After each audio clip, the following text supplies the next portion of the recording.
बचपन से ना हम इतिहास को एक बहुत ही सीधे और आसान तरीके से देखते आए हैं। हाँ, बिल्कुल एक सीधी रेखा की तरह। है ना? मतलब हमें लगता है कि इतिहास बस एक सीधी रेखा है जो धीरे धीरे आगे बढ़ती है। हम जमीन खोदते हैं, मिट्टी हटाते हैं और कोई पुराना सिक्का या बर्तन निकल आता है। और फिर आर्कियोलॉजिस्ट हमें बता देते हैं कि हाँ, ये सभ्यता इतने 100 साल पुरानी है। एग्जैक्टली और ये तरीका ना हमें बहुत सुकून देता है, एक बहुत ही जानी पहचानी फीलिंग देता है कि चलो सब कुछ हमारे कंट्रोल में है। लेकिन आज हम उस सुकून वाली कहानी को थोड़ा तोड़ने वाले हैं। बिल्कुल तोड़ने वाले हैं। सभी का स्वागत है आज के इस डीप डाइव में। आज हम इतिहास और विज्ञान के एक ऐसे संगम पर बात करेंगे जो जो सच में आपके सोचने का नजरिया पलट देगा। और आज का हमारा जो सोर्स मटेरियल है ना, वो बहुत ही दिलचस्प है। मैंने हाल ही में यूट्यूब चैनल रणवीर अल्लावादिया के एक पॉडकास्ट एपिसोड, मेरा मतलब है एक बहुत ही विस्तृत इंटरव्यू के नोट्स पढ़े हैं, जिसमें रिसर्चर नीलेश ओक ने रामायण और महाभारत की टाइमलाइन का वैज्ञानिक विश्लेषण किया है।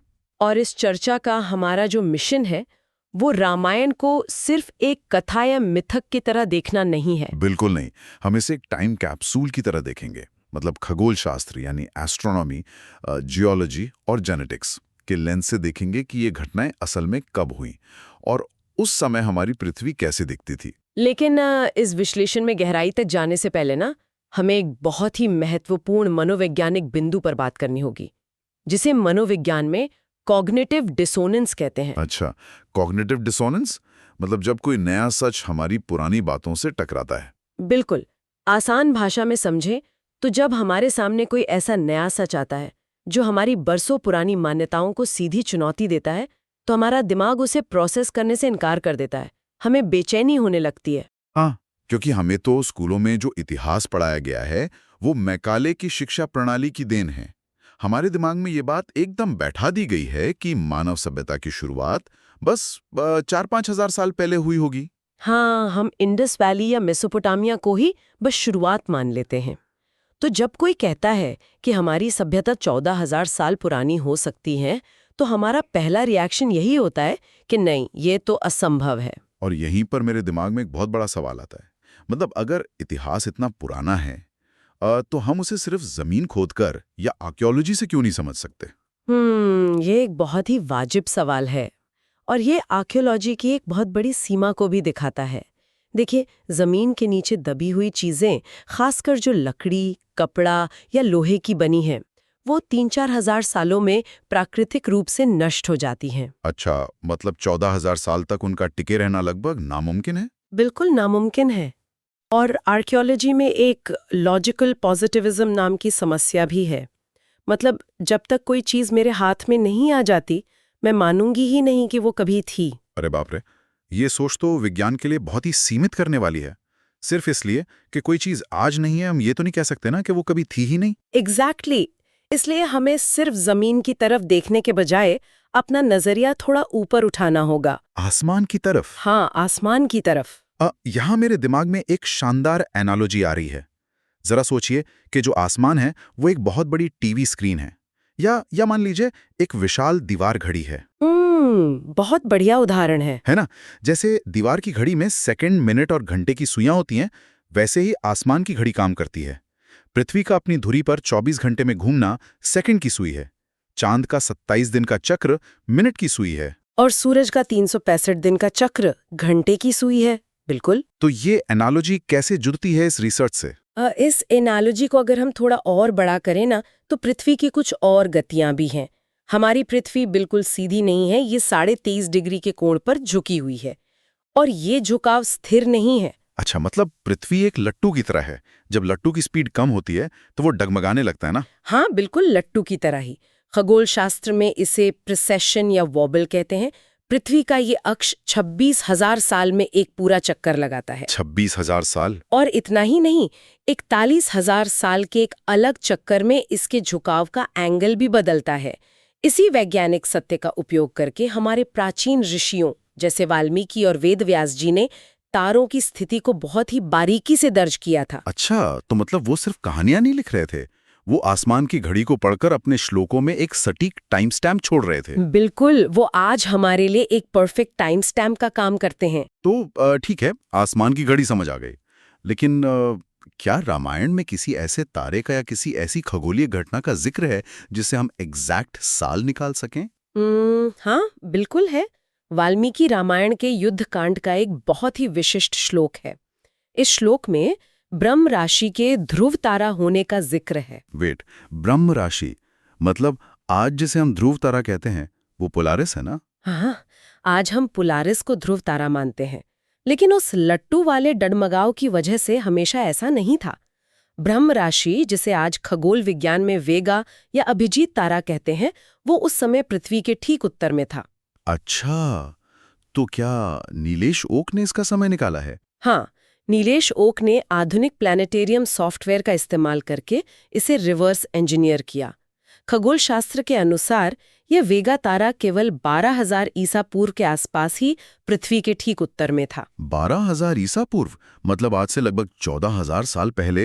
एग्जैक्टली। इस आधार पर राम रावण युद्ध का वर्ष 12,209 ईसा पूर्व निकलता है और भगवान राम का जन्म 29 नवंबर 12,240 ईसा पूर्व को हुआ था। अरे वाह, मतलब युद्ध के समय उनकी उम्र कोई 31 साल रही होगी। हम एक श्लोक से पूरा कैलेंडर डेट निकाल पा रहे हैं। और इसमें एक बहुत ही रोचक खगोलीय डिटेल भी है जो इस टाइमलाइन को एकदम पक्का कर देती है। वो क्या? देखिए, वाल्मीकि रामायण में लिखा है कि राम जी का जन्म चैत्र महीने में हुआ था। आज रामनवमी भी चैत्र में आती है। आज उस समय कौन सा मौसम होता है? वसंत ऋतु होती है, सर्दियां खत्म हो रही होती हैं। हाँ, लेकिन 14,000 साल पहले पृथ्वी के उस झुकाव के कारण आसमान के नक्षत्र बदल चुके थे। उस समय चैत्र के महीने में वसंत नहीं बल्कि शरद ऋतु यानी पतझड़ का मौसम चल रहा था। वेट, रुकिए, क्या? और मजे की बात यह है कि रामायण में राम जी के जन्म के समय शरद ऋतु का ही वर्णन किया गया है। बाप रे, ये तो सच में रोंगटे खड़े कर देने वाला है। मतलब जिसने भी ये लिखा उसने उसी समय के आसमान और मौसम का आंखों देखा हाल लिखा है। ये कोई मनगढ़ंत कहानी नहीं हो सकती। बिल्कुल नहीं हो सकती। ये एक सीधा वैज्ञानिक प्रमाण है। लेकिन यहाँ मुझे एक बात खटक रही है। अगर हम 14,000 साल पीछे जा रहे हैं तो उस समय तो पृथ्वी पर आइस एज का दौर था ना? हाँ, यंगर ड्राइस के पहले का समय। तो अगर आइस एज था तो क्या पूरा भारत बर्फ से ढका था? फिर रामजी और वानर सेना जंगलों में कैसे घूम रहे थे? यहाँ पर एक बहुत बड़ी गलतफहमी है। आइस एज के दौरान बर्फ मुख्य रूप से उत्तरी अमेरिका और यूरोप में थी। भारत में आइस एज का वो जमा देने वाला असर नहीं था। अच्छा, मतलब भारत रहने लायक था। हाँ, लेकिन एक बहुत बड़ा बदलाव था। क्योंकि दुनिया का बहुत सारा पानी बर्फ बनकर लॉक हो गया था, तो समुद्र का जल स्तर आज के मुकाबले लगभग 140 मीटर नीचे था। 140 मीटर नीचे, ये तो बहुत होता है।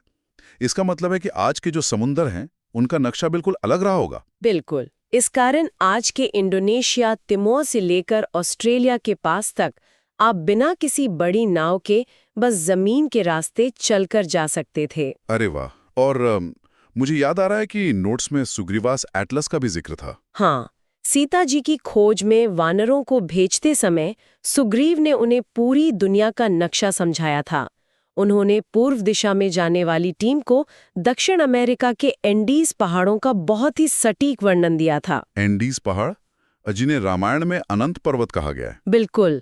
और सिर्फ पहाड़ ही नहीं, सुग्रीव ने पेरू देश के पैराकास में पहाड़ पर उकेरे गए एक विशाल त्रिशूल या ट्राइडेंट का भी जिक्र किया था। हाँ, मैंने पढ़ा इसके बारे में।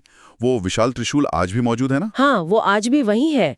रामायण कहती है कि इसे देवराज इंद्र ने एक दिशा सूचक के रूप में बनवाया था ताकि लोग रास्ता ना भटकें। सोचिए, 14,000 साल पहले दक्षिण अमेरिका का रास्ता बताया जा रहा है। लेकिन अगर समुद्र का स्तर 14 मीटर नीचे था तो जब वो बर्फ पिघली होगी तब क्या हुआ होगा? वही तो सबसे भयानक हिस्सा है और ये हमें सीधे रावण की लंका के रहस्य तक ले जाता है। हाँ, क्योंकि अगर समुद्र का स्तर इतना नीचे था तो आज का श्रीलंका तो भारत से जमीन से जुड़ा होगा। बिल्कुल जुड़ा हुआ था।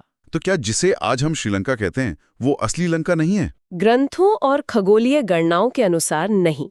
असली लंका विषुवत रेखा यानी इक्वेटर पर स्थित थी, आज के मालदीव के थोड़ा पूर्व में, जहां आज गहरा समुद्र है। तो वो लंका डूब कैसे गई?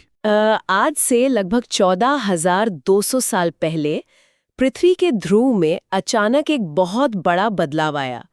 इससे उत्तरी अमेरिका और यूरोप की बर्फ तेजी से पिघलने लगी। और अचानक से समुद्र का स्तर बढ़ गया होगा। बिल्कुल, एक भयानक बाढ़ आई और इसी घटना में रावण की असली लंका हमेशा के लिए डूब गई, जिसका जिक्र आज भी दक्षिण भारत और गुजरात की लोक स्मृतियों में मिलता है। हाँ, लोग कहते हैं ना कि रावण की लंका डूब गई। बाप रे, ये तो सच में मानव इतिहास का एक रीसेट बटन लगता है। हाँ, और मानव इतिहास में ऐसे कई रीसेट बटन दबे हैं। इसी संदर्भ में हम एक और बहुत पुरानी घटना की बात कर सकते हैं, टोबा ज्वालामुखी विस्फोट। अच्छा, टोबा विस्फोट, वो कब हुआ था? ये आज से करीब 70,000 साल पहले इंडोनेशिया के सुमात्रा में हुआ था। ये इतना भयानक था कि इसने पूरे भारत पर राख की एक मोटी चादर बिछा दी थी। 70,000 साल पहले। इसका असर क्या हुआ इंसानों पर? पूरी दुनिया में इंसानी आबादी लगभग खत्म होने की कगार पर आ गई थी। लेकिन जेनेटिक स्टडीज साबित करती हैं कि इस प्रलय के बाद खेती का सबसे पहला विकास और चूहों के पूर्वज। रुकिए, चूहे? हाँ, चूहे, क्योंकि चूहे वहीं पनपते हैं जहां इंसान अनाज का भंडारण करते हैं। तो जेनेटिक्स बताता है कि चूहों के पूर्वज और खेती का ज्ञान सबसे पहले भारत में ही विकसित हुआ और फिर पूरी दुनिया में फैला। ये वाकई कमाल है। मतलब हम अपने इतिहास को सिर्फ 4-5 हजार साल मानते हैं, जबकि असल में ये हजारों साल गहरे समुद्र और आसमान में छिपा है। बिल्कुल, रामायण और महाभारत को केवल धर्म ग्रंथ मानकर छोड़ देना ना, उनके साथ बहुत बड़ा अन्याय होगा। हाँ, ये असल में विज्ञान, भूगोल और खगोल शास्त्र में लिपटे हुए टाइम कैप्सूल्स हैं। और ये ज्ञान हमारे लिए बहुत जरूरी है, क्योंकि हमारा इतिहास हमें हमारे अस्तित्व की जड़ें बताता है। बिना इसके हमारी स्थिति उस पत्ते जैसी है जिसे पता ही नहीं कि वो किस पेड़ से टूटकर गिरा है। वाकई बहुत गहरी बात कही आपने। इस पूरे विश्लेषण को समझने के बाद ना, मेरे दिमाग में एक और बहुत ही उकसाने वाला विचार आ रहा है, जो मैं श्रोताओं के साथ भी शेयर करना चाहूंगा। हाँ, बताइए। हमने वानर सेना की बात की। स्रोत सामग्री में बताया गया है कि हनुमान जी कोई साधारण जानवर नहीं थे। वो कई भाषाओं के ज्ञाता थे, एक पॉलीग्लॉट थे। हाँ, वो तो है। मतलब जब वे लंका में सीता जी की खोज कर रहे थे, तो वो बैठकर सोच रहे थे कि मैं सीता जी से संस्कृत में बात करूं या अवधी जैसी किसी स्थानीय भाषा में। बिल्कुल, एक जानवर ऐसा नहीं सोच सकता। एग्जैक्टली। तो अगर वानर या नाग सिर्फ इंसानी कबीलों के प्रतीक या नाम थे, तो जरा सोचिए, दुनिया भर की पुरानी कथाओं में जहां भी जानवरों या साम्राज्य का जिक्र है। अच्छा, आप कह रहे हैं कि वो कोई और प्रजाति हो सकती है? हाँ, क्या वो वास्तव में किसी अत्यधिक विकसित प्राचीन इंसानी सभ्यता का ही कोई भुलावा रूप है? शायद हमारे साथ कोई और प्रजाति भी इवॉल्व हो रही थी, जिसे हम आज तक गलत समझते आ रहे हैं। बाप रे, ये तो बहुत ही गहरा सवाल है ना? तो इसी खुले सवाल के साथ कि क्या हमारी ऐतिहासिक याददाश्त वाकई खो चुकी है, हम आज का ये डीप डाइव यहीं समाप्त करते हैं। हमें सुनने के लिए बहुत बहुत धन्यवाद।